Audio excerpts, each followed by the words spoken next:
বেদিতে অধিষ্ঠিত উমা, তার পাশে দুই পুত্র কার্তিক ও গণেশ, তাদের দুই পাশে দুই বোন লক্ষ্মী ও সরস্বতী, আর মহিষাসুরের স্থান বেদির নিচে। শুধু তাই নয়, দেবীর বালিকা সুলভ রূপ নজর কেড়েছে দর্শকের। উমা আসছে ঘরে ঘরে, থিমই যেন ব্যতিক্রমী করে তুলেছে ডানকুনি সপ্তর্ষি ক্লাবের এবারের পুজোকে। ৩৩ বছরের এই পুজো মূলত মহিলা পরিচালিত।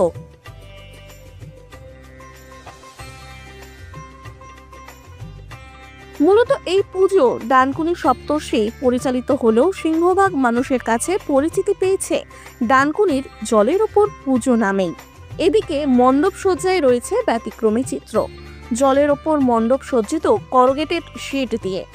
মণ্ডপের ভেতর এক আলাদা আবহ, যেখানে তুলে ধরা হয়েছে বাংলার হস্তশিল্প থেকে কৃষ্টিকে।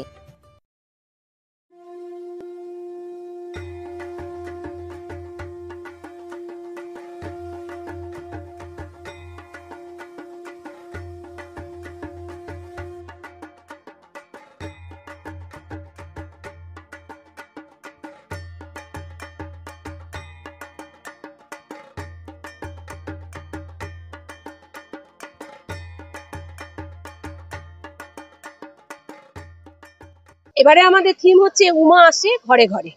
আমাদের প্রত্যেকের ঘরেই ছোট ছোট মেয়ে আছে, তাদের উপর থিম নিয়েই আমরা করেছি। যেমন আমাদের মায়ের মূর্তিটা দেখুন, যেন মনে হচ্ছে একটা বাচ্চা মেয়ে। হ্যাঁ, তাকে আমরা এনেছি।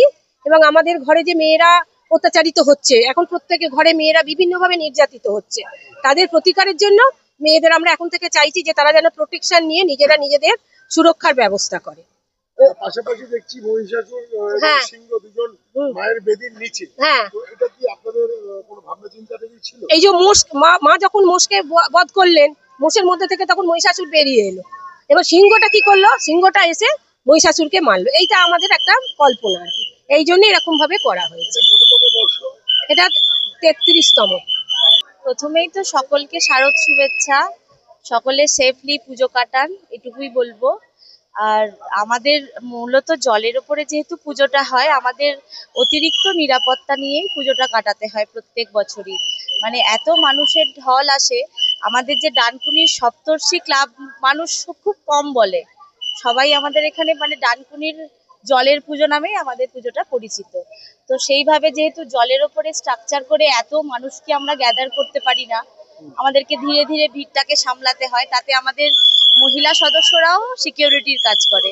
উপরন্তু আমরা ট্রাফিকের থেকে সিকিউরিটি পাচ্ছি, আমরা পার্সোনাল সিকিউরিটি রাখি যাতে আমরা ভিড়টাকে এড়াতে পারি। মায়েরই বিভিন্ন রকম রূপের পটচিত্র এখানে আছে। কতদিন লাগলো এই পুরো প্যান্ডেল তৈরি হতে? মোটামুটি ১.৫ মাসের কাছাকাছি। বিভিন্ন জায়গায় কাজ হয়েছে টুকরো টুকরো ভাবে, কারণ যেহেতু বিগত কিছুদিন ধরে মানে ২ মাসের ওপর বৃষ্টি হচ্ছিল, সেইভাবে এক জায়গায় একত্রিত ভাবে আমরা কাজ করতে পারিনি। পুরোপুরি কাজ ওই যখন আসার পরে আমরা সেগুলোকে অ্যাসেম্বল করেছি। বিভিন্ন জায়গায় টুকরো টুকরো ভাবে কাজ হয়েছে প্রায় ১.৫ মাস ধরে। আপনার নাম, ডেজিগনেশন, পুজো কমিটির পুরো নাম? পুজো কমিটির নাম হচ্ছে ডানকুনি সপ্তর্ষি, পুরোপুরি মহিলা পরিচালিত পুজো। আমি হচ্ছি প্রীতি ঘোষ, কিন্তু আমাকে এখানে সবাই পায়েল নামেই চেনে। আমি হচ্ছি কার্যকরী সম্পাদক। উমা আসছে ঘরে ঘরে, ৩৩তম বর্ষ। আমি একটু উল্টো দিকে বলি, এদের উপর ভরসা যদি না থাকতো তাহলে আমরা কি এত দূর এগোতে পারতাম? এই সাফল্যটা আমাদের প্রমিলা বাহিনীকে অগ্রণী ভূমিকা নিতে সাহায্য করেছে। স্বাভাবিকভাবে প্রাথমিক স্তরে এটা একটু মানে সংঘবদ্ধ করা অসুবিধাজনক ছিল। তারপর আস্তে আস্তে যখন এটা প্রচার পেতে লাগলো, আর আমরা আমাদের আশেপাশে যারা শুভাকাঙ্ক্ষী তারা যখন এগিয়ে এসে নিজের থেকেই এতে অংশগ্রহণ করেছে, তাতে আমরা আরো উদ্দীপ্ত হয়েছি। না, মা বোনেদের প্রথম দিক থেকে ছিল না। প্রথম দিক থেকে আমাদের ক্লাবের যে কমিটি ছিল সেখান থেকে সাব কমিটি হতো প্রতি বছরই, তো পুরুষরাই ছিল। তার পরবর্তীকালে আমরা ধীরে ধীরে আমাদের যে প্রতি বছর সাংস্কৃতিক যে অনুষ্ঠান হয়, সেই সাংস্কৃতিক অনুষ্ঠানের আগে আমরা পরিকল্পনা করি আস্তে আস্তে মেয়েদেরকে ইনভলভ করবার। তা সেই সাংস্কৃতিক অনুষ্ঠানে আমরা মেয়েদেরকে আস্তে আস্তে ইনভলভ করি, যে তাদের দায়িত্ব আস্তে আস্তে দিতে থাকি এবং তাদেরকে বলি যেরকম আমাদের যে পুজোটা আছে সেগুলোও তোমাদের দায়িত্ব দেবো, তোমরা সেইভাবে প্রিপেয়ার হও। তো আস্তে আস্তে তারা প্রিপেয়ার হতে শুরু করে। তো আমরা প্রথমে ওই সাংস্কৃতিক অনুষ্ঠান, তাদের বিভিন্ন রকম সাংস্কৃতিক অনুষ্ঠানের মধ্য দিয়ে তাদেরকে পরিচালনা করি এবং তার পরবর্তীকালে আমরা দুর্গাপুজোটাও তাদের একটা সাব কমিটি করে দিই, সেই কমিটি তারা পরিচালনা করে।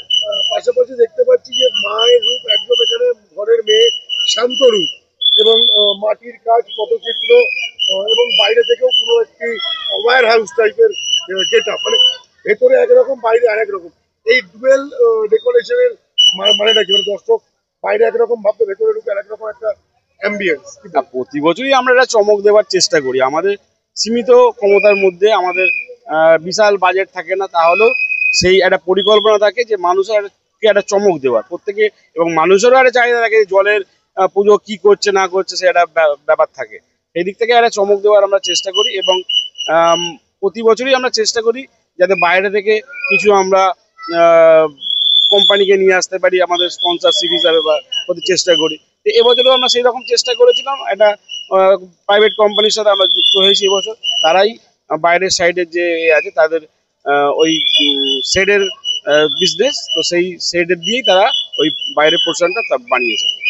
সাকসেস তো অবশ্যই আমরা পেয়েছি। তাহলে যেভাবে বৃষ্টি এবছর আমরা হয়েছে, তাতে কিছু আমাদের সমস্যা হয়েছে। হয়তো বৃষ্টিটা না হলে আমরা আরো দর্শকদের আমি আরো কিছু উপহার দিতে পারতাম, সেগুলো কিছু কিছু খামতি রয়ে গেছে।